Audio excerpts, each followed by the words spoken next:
Well, Raymond Richards, the man, the myth, the legend. Wow, that's an introduction. I thought we would start off today by just, I kind of wanted to bring up that last session that we worked on together, where I quit early. Oh, yeah. Remember, I highly regret not being able to make it through that session, and I'm just like, almost just want to start with like an apology that I couldn't... I'm not mad about it. Couldn't manage. I like that you learned that you don't want to work in that capacity. You know, and like that's what doing an internship or an assistant thing like that means to me, is like you're learning how you want to navigate your career. And if you learned that in that session, that's huge.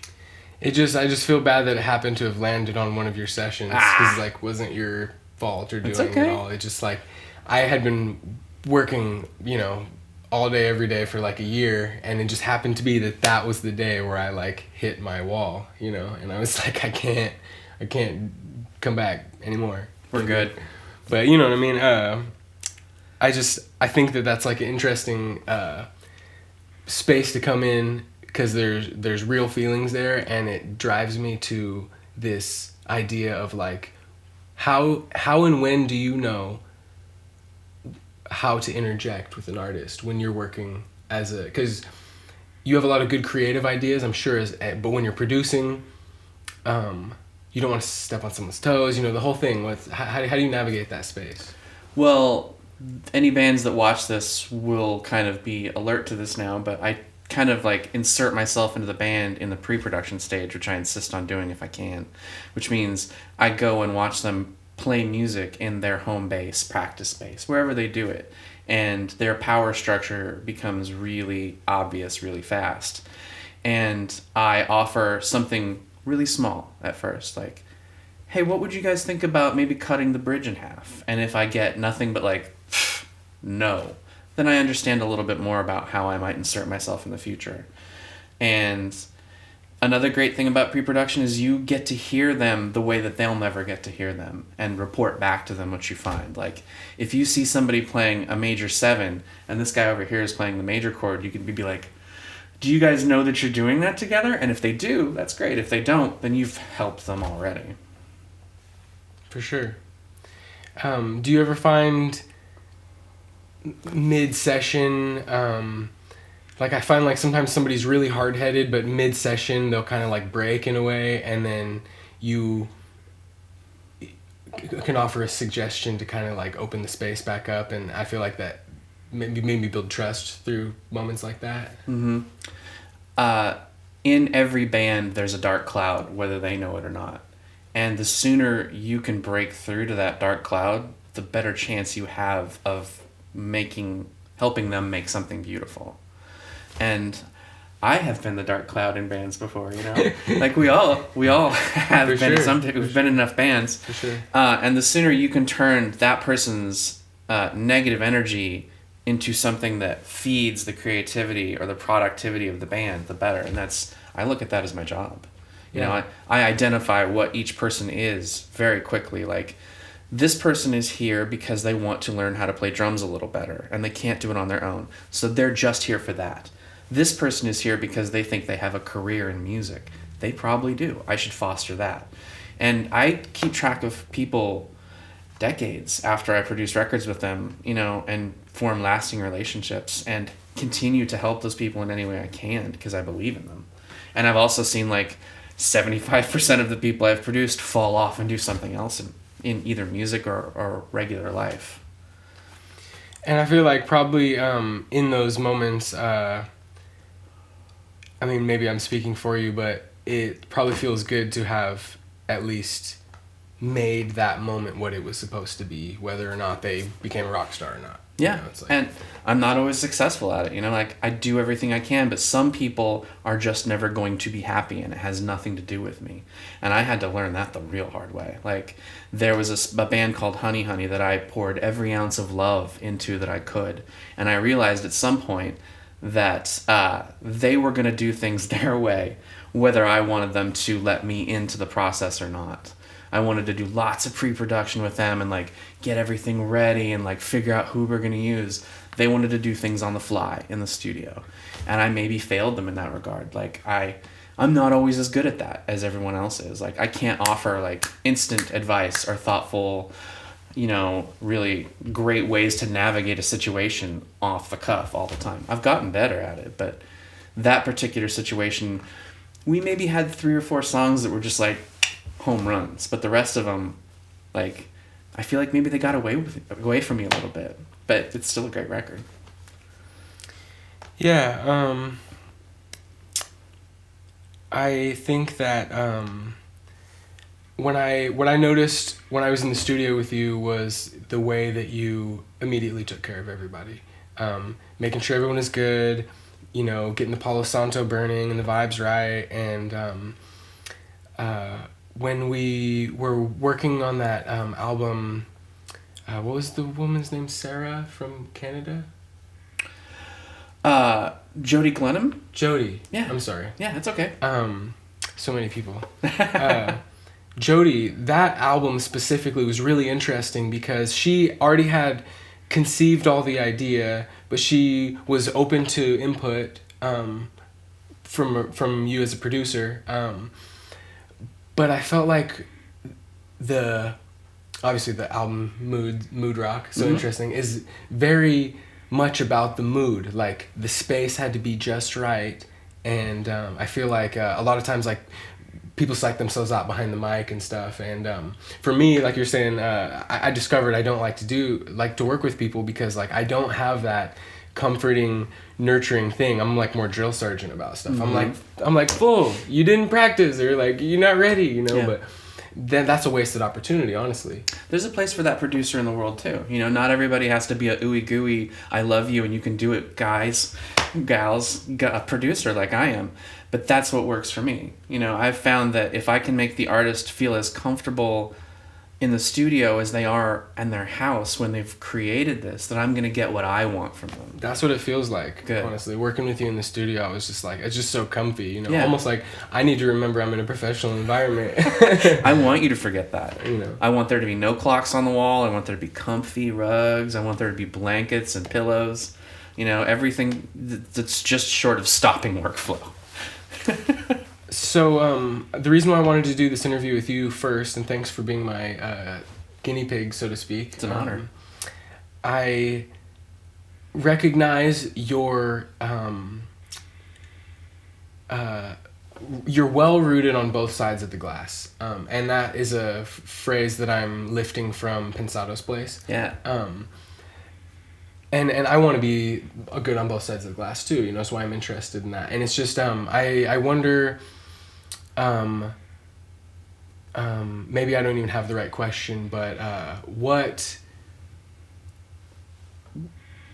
gets you what gets your creative juices flowing? What gets you to come over on this side of the glass? Like the performer side? Yeah.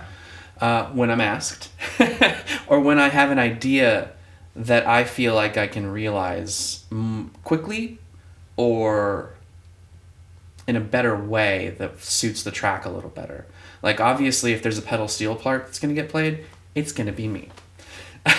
If there's like a tambourine part or a shaker part in the song and there's not someone that's just killer at percussion, it's going to be me. Yeah. And oftentimes I will, ask someone else to try it first and be like, "Can I try something?" And then I'll try it and then we'll decide together who's best at doing it.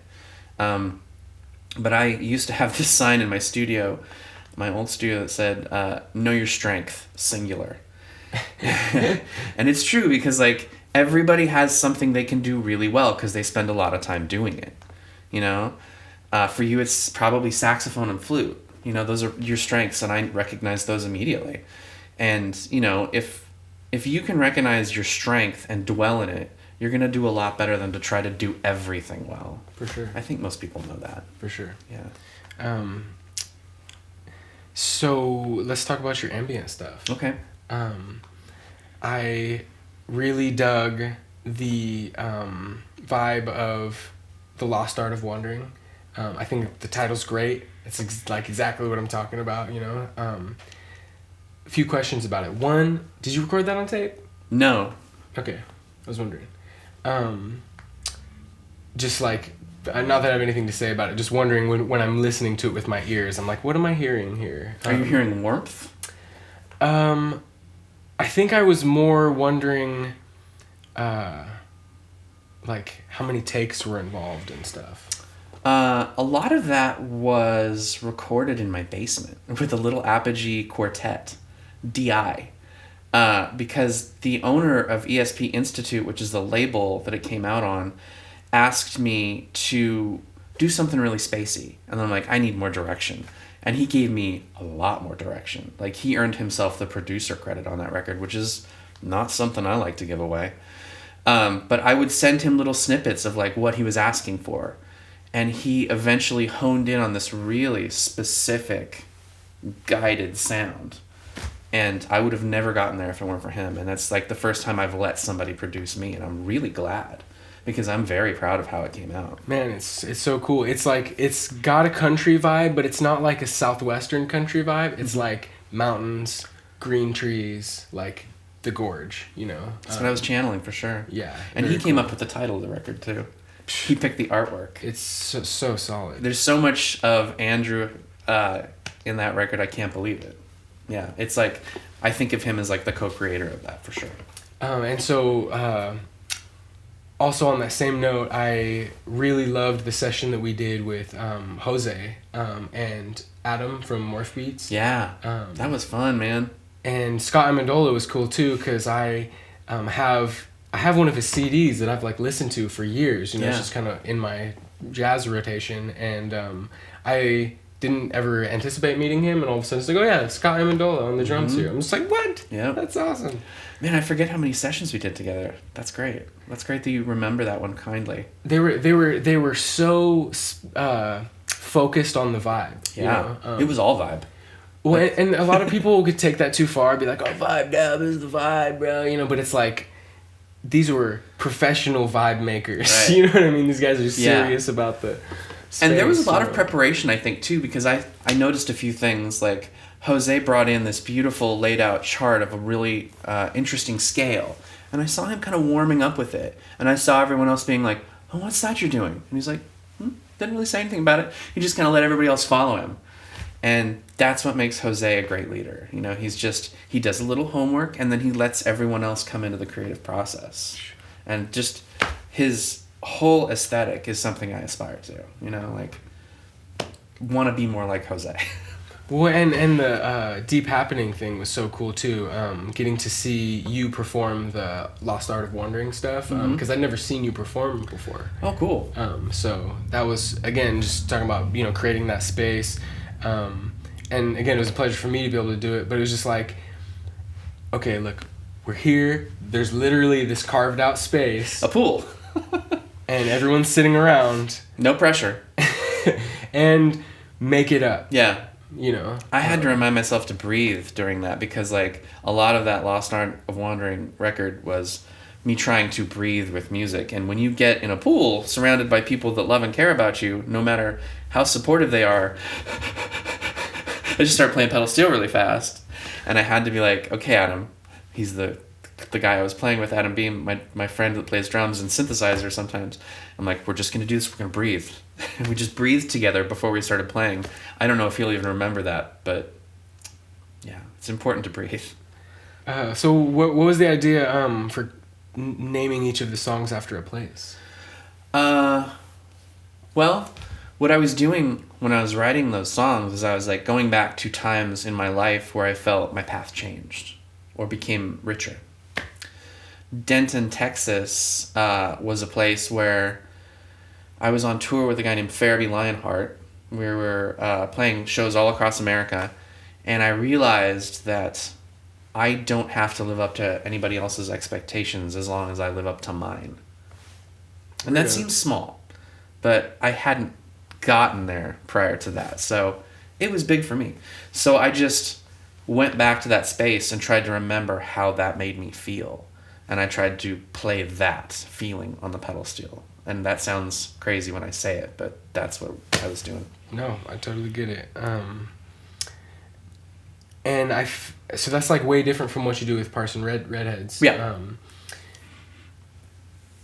The Parson Redhead stuff is I'm just laying my judgments on it. I loved that album. Lifetime of Comedy. Most recent one, yeah. I just spent the last couple days listening through it a couple times. It's so Americana, but it's so experimental. It's like it doesn't feel like psychedelic, but at the same time, it's like, I don't know. It just borderlines on that. I don't know. I feel like you just did a really good job on kind of that.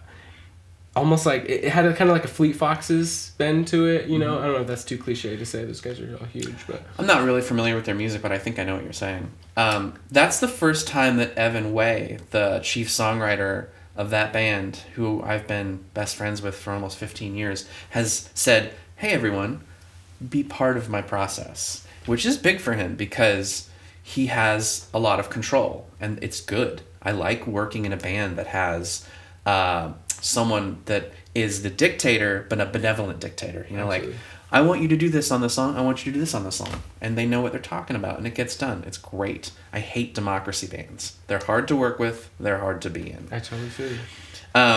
But this record, he just started showing us songs, and we would play them together in the basement, and they sort of morphed and changed because we had a new guitar player, Jake, and his contributions are huge. And Evan just kind of let the songs go where they wanted to go. You know, we didn't do what I usually do on a record where we said, here's the palette. We're going to have acoustic guitars, vibraphone, dry vocals, dead drums. I like to make palettes for bands, for records, because, you know, look at all this stuff. You could get lost exploring all these colors. And if you have your colors already laid out on your palette, you know what record you're going to make and you don't get distracted. But on this record, we just kind of like, we only had the instruments that we had in that basement. So I was playing like a Hammond organ and a pedal steel and an acoustic guitar. Those were my palette colors, you know, like I didn't veer out of that even on the record. And I think you're hearing on that record him letting us be part of the process.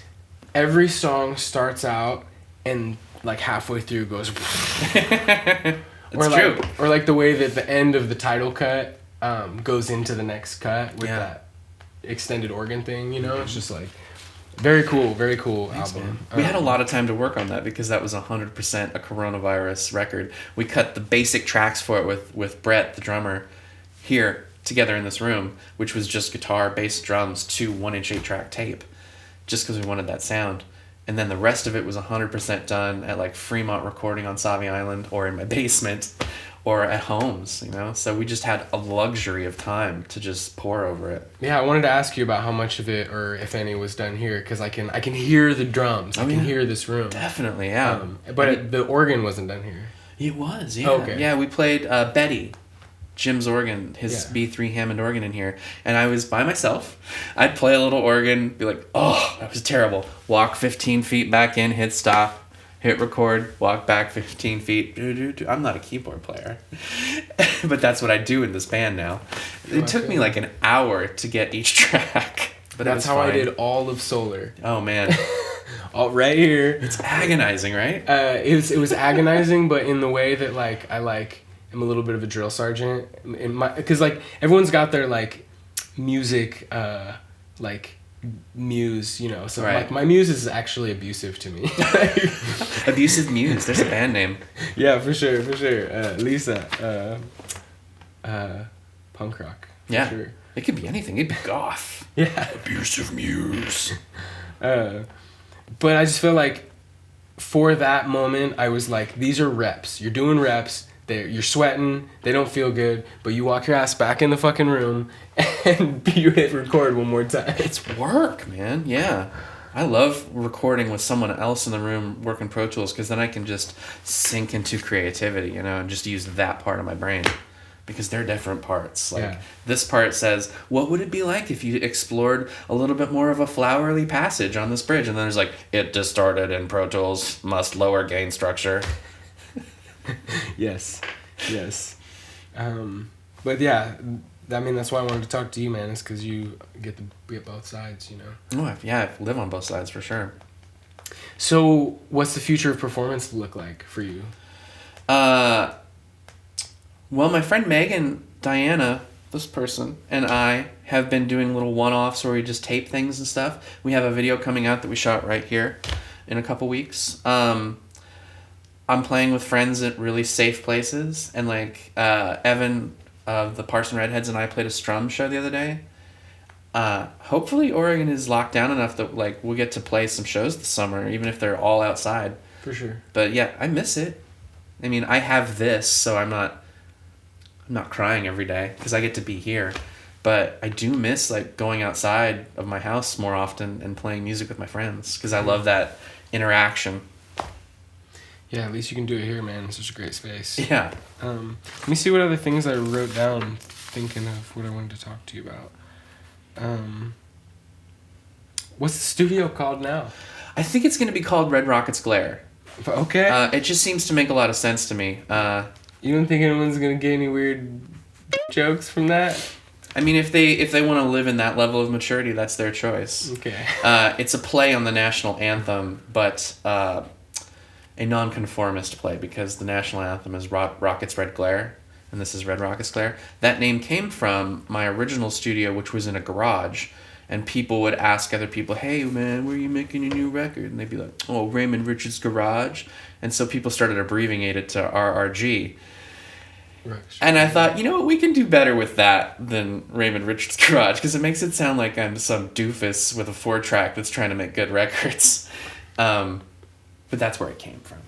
And I think, you know, people actually call me that sometimes when they don't know me. They're like, "Oh, you're Red Rockets Glare." I'm IG. I'm Raymond.